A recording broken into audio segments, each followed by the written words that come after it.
Hey going guys, welcome back.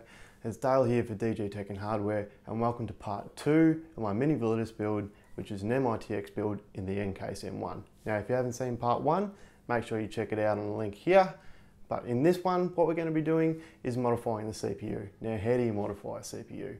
Basically, what I'm going to be doing in this episode is delidding and lapping the CPU. Now there is risk involved. I have to say straight away, if you're not prepared to take the risk of possibly losing your CPU, then do not attempt this at all. So what we'll do is we'll bring you in, have a close look at the CPU and the equipment that I use to do this, and we'll go through step by step, and then I'll post temperatures before delidding process and then after the delidding process, so you can work out if the gains, though they will vary depending on your processor, are worth the risk to you. So I'll bring you in for a closer look and let's get into it. Cheers. Alright guys, welcome back, and here we are. So this is the CPU out of MiniValidus, which is a 4790K. Now I've already overclocked this, so I've got a 4.9 gigahertz overclock on this at 1.3 volts with adaptive voltage. Well, I haven't changed anything else, so I've just changed the adaptive voltage to a maximum of 1.3 volts, and I've just set the multiplier to 49. So that's been stable for me, so that's a good baseline. I'm not going to be changing anything. Now, it was being cooled with a H100i, and the thermal interface between the CPU and the H100i water block was MX4. Now that won't be changing either, so you should be able to get, we want to take as many variances out of this as possible. So I guess quickly, what is delidding? Now, if we have a look at the CPU itself, we have this metal plate that sits over the CPU, and basically underneath that is the CPU die. In between the CPU die and this metal plate, which is referred to as the IHS or integrated heat spreader, there's basically thermal compound. Now, what we're going to do as part of the delidding process is replace that. So that's part 1, and then part 2, what we'll actually be doing is lapping, which is essentially sanding this metal surface so that it's perfectly flat. So that's the 2 things that we're going to be doing today. I apologise if I'm moving around, I'll try and keep things in shot for you. So what do you need to do this? Well, there's a couple of different methods of removing this metal plate. You can use a Stanley knife to get underneath the corner and slowly work your way around the outside, but you have to be very careful that you don't slip with the knife and that you only go deep enough to cut the, it's basically like a silicon that is sticking this IHS to the chipset. The second method is called a vise and hammer method, where you set it in an angle into a vise, and then you tap the socket with a bit of wood on it with a hammer, and that separates the two. And the third method is basically a vise only. So it's kind of the same thing. You rest one set of the actual CPU side in the vice jaw, and then the other side on the IHS, and then you slowly do it up tighter, and then it should break free. Now that's the method that we're going to be doing today, but I have previously used the Stanley knife method on a 3770K with success. So I'll just show you the few things that I've got here. I'll just pop this off to the side. So as I said, we're going to be using the vise method. So essentially all you need is a vise. Now I've popped some electrical tape on here just to soften the jaws a little bit, so that it's not so sharp on the CPU and IHS. You should probably have it mounted, but unfortunately my tables are too tall to mount this to, so I'm just going to be doing it with my hands, and then that way I'll probably get a good view for you and for me. Now what else do you need? Once it's been separated, essentially you need the same equipment that you would be replacing the thermal compound on top of your CPU. So I have some thermal material removal here, which we'll be using. The thermal compound that we'll be using is a product by Cool Laboratories. Now they've got a Pro and an Ultra version, referred to as CLP or CLU. Now this is CLU. If you're in Australia, you'll have to source this from somewhere like the UK. It's not too expensive, but not something you can just run down the shops and grab. It's essentially just a liquid metal, so it is a very high quality thermal interface, but it can be a little bit messy, which is why it's not too commonly used between the IHS and your regular heatsink. But between the die and IHS, this should be perfect. I've also got a little brush, which I'll use to put it on. We use very, very small quantities. And then, as I said, MX4 between the IHS, on top of the CPU IHS and the H100i water block. So that's what we'll be using for delidding, and then I'll show you what we're going to be using for the lapping process a bit later on. One part that I don't have here is some nail polish. Now on the inside of the chip there's some transistors down one side, which we'll just cover to make sure that we don't risk getting any of this on it, making it conductive, which would be bad. So next we'll just cut through. I'll pop it in the vise, and with some luck we'll delid this without breaking it. Alright, sit tight. Alright guys, so here we go. So this is the CPU in the vise. Like I said, I've just put tape to soften the jaws, so hopefully we don't damage this CPU, like I said. Now if you have a look on the back, you can see two rows. Now one is the die, and the other one is thinner and kind of longer. That's those transistors that I was talking about that we want to avoid. So what I've basically done is I've positioned it so that the transistor side of the PCB is in the jaws, and then the IHS side of the other side is in the jaws. So that will move the IHS, in the direction that these are on. We don't want to move it this way because I'm worried about touching those transistors when we delid. So let's just start cranking on it, and we'll let's just reset that, make sure it's in nice and tight. Okay, so we're as flat as possible. So it's we want it to be this sort of this long direction, not sort of pushing in on an angle or anything. We want it to be as level with the PCB as we can be, to try and get that shearing motion to separate the IHS from the PCB.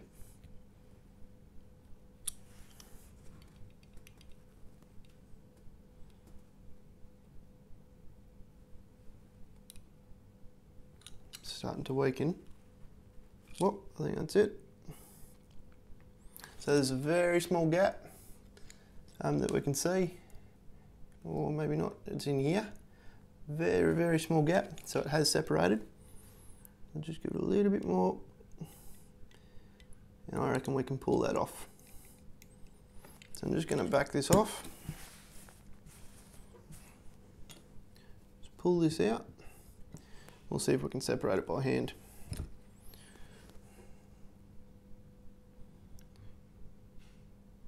Here we go.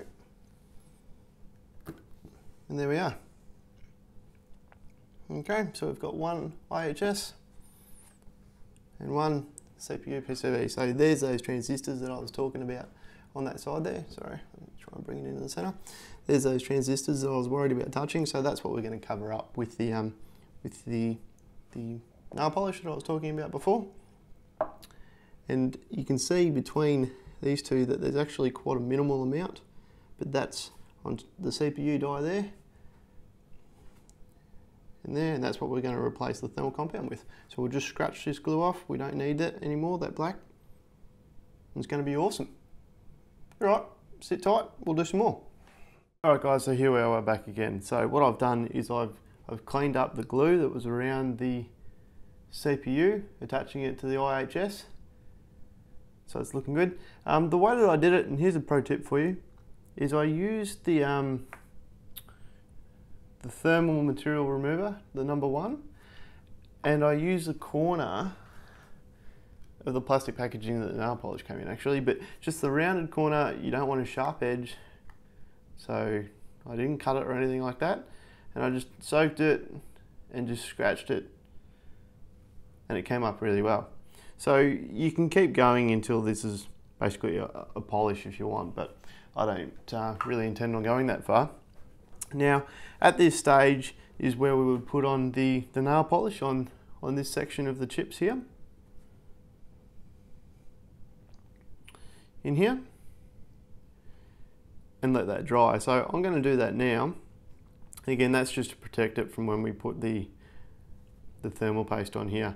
And then basically what you would do is put a similar line in the underneath of the IHS and then stack them. Now, these are separate, but once you put the CPU back in the socket and the IHS back on it and clamp it down, this doesn't move. So that's just something you have to think about, but it can be a little bit difficult to hold it in place while you clamp it without it moving, so that's just something to be aware of. Now that's normally where you'd finish up for delidding, but we're actually going to take this one step further today, so I'm actually going to lap this as well, which, as I said in the start, is basically just making sure that this is perfectly flat. Now these are just cast by the look of it, so they're probably pretty accurate. They'd have pretty good tolerances, but not perfect. So what you need to lap is basically just some sandpaper and a perfectly flat surface. Now this is a table, it's flat, but it's not flat enough. So you need a really flat surface. It's been recommended that a glass surface is probably a really good one to use. I've just got this shelf here. If you're going to do this, make sure you don't get in trouble from the wife or your mum. But basically I've just taken this out of one of our shelves, and this is what I'm going to use for my flat surface. So glass is a good indicator because if there's any ripples or anything like that, it will show up. So it's a good indicator to tell if it's a flat surface or not. So what we have is just some 600 grit wet dry sandpaper. I think then I've got some 800 here, and then 1200, and then 1500. This should get us up to a pretty good shine.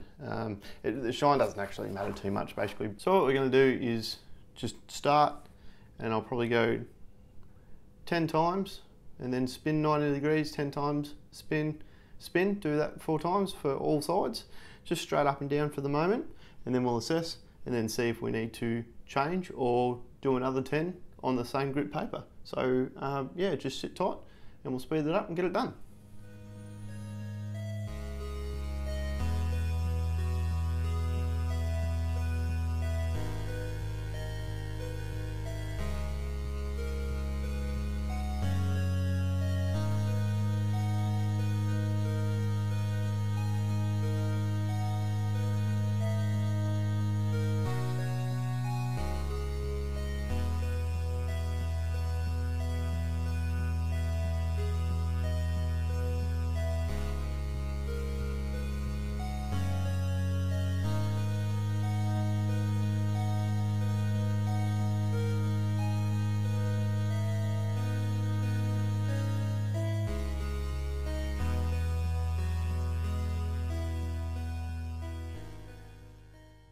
Alrighty guys, so here we are, we're back. So hopefully you've seen some high resolution shots of the progress as we've gone through. So I went through 600 grit, 800 grit, 1200 grit, and then finally 1500 grit. Just really take your time with it. I probably went 10 times, 10 times, 10 times, and then I probably did that maybe between 20 and 40 times depending on what the grit was. So just really take your time, and this is the finish that we've got here. So it's not a mirror finish. If you wanted to mirror finish, though you can see it does give a reflection. If you wanted a mirror finish, you'd probably go to a 2000 grit, but it's not, it doesn't matter, you know, the shininess of the surface isn't going to dictate its performance. So the main thing is that we want it perfectly flat, so this should be perfectly flat. So the next step we've got to do now is we've got to put some CLU on the IHS and onto the die.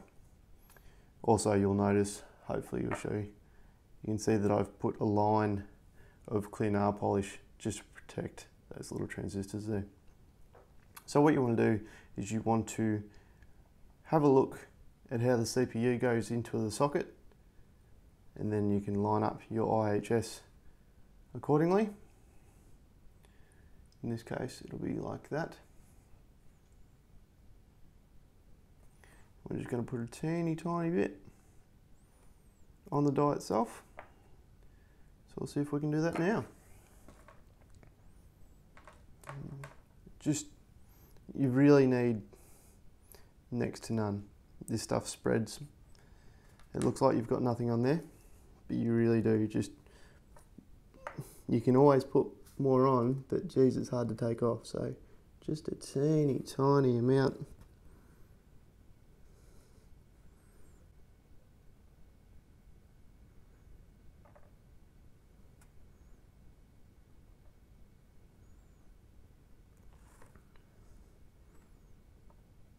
So you can see how very little I'm putting on there.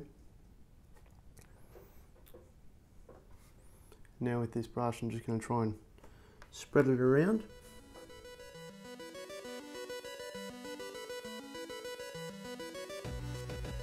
And you can just see how far it does actually go. Be careful as you're going up to the corners. Nice and even is also really important.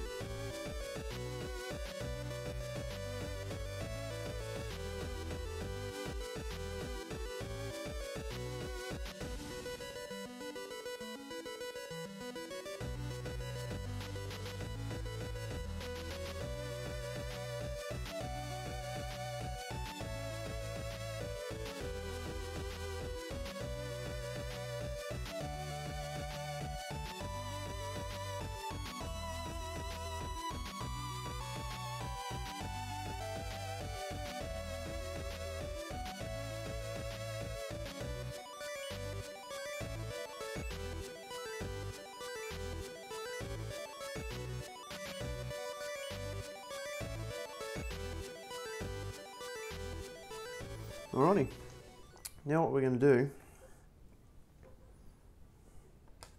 is I'm going to set the CPU down into the socket, and I'm going to lay the IHS back over while this is in the socket, and then that way I can clamp this down as soon as I think it's right. So from here, basically it's just reseating the H100 back onto it, and then what I'll do is I'll do some benches.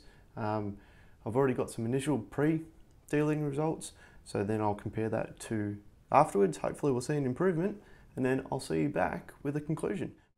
Alright guys, so we're back. Now I've had a few days to play with the system after the delidding and lapping process. As you can see, I didn't break it. So that's the big plus side on this. Now, what I'll do is I'll throw up on the screen, hopefully you can see it here. You can see the different temperature results. Now, the 4 cores are grayed out with averages calculated. So you can see from here, while idle temperatures aren't too much different, load temperatures are a lot different. So on this particular CPU after this process, I've dropped pretty much 12 degrees. Now with this overclock, that's pulled it down from 78 degrees to 66 degrees. Now 78 is a little bit high than you'd like. I guess I'm okay with 78 under synthetic benches and stuff like that, though it does get that high during rendering. But 66 as a max temperature with an ambient of 24, I think is awesome, and I'm really, really happy with these results. So in short, was it worth it? For me, it definitely was. I probably wouldn't lap the IHS again, just from a time versus performance gain. I think most of this performance gain came from the delidding and replacing the thermal compound with CLU rather than the lapping process. The delidding process I could probably do in 20 to 40 minutes, where the lapping process sort of took a lot longer. So that's pretty much the deciding factor for me. Is if I was to do it again, and this is the second chip that I've done, I probably wouldn't bother doing the lapping process unless it was really, really bad. Say in a future chipset they had issues with bowing in the IHS or something like that. But for Ivy Bridge and Haswell and Devers Canyon, I probably wouldn't consider it. I just don't think the gains are there. So that basically sums up this video. I hope you've learned something. If you have any questions, by all means, send me a comment or find me on Twitter and Facebook. I'll put the links down below. I'd be happy to answer any questions you had. and thanks for tuning into this video. And in the next one, what we're going to do is pull out some of the heat sinks off the motherboard, and we're going to do some custom paint work on that. So if you want to see that, make sure you stay subscribed so you can see any future videos on this project. But thanks for tuning in.